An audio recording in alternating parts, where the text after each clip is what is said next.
खबर शामिल करते हैं जेड़ावाला से। अब्दुर्रहमान कासिम की रिपोर्ट के मुताबिक Jerawala emergency officer rescue 1122 engineer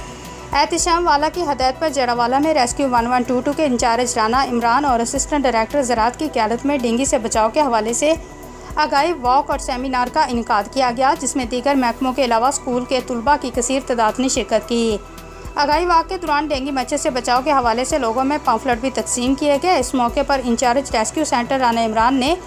अपने पैगाम में कहा कि डेंगू मच्छर के हमले से बचने के लिए सबसे पहले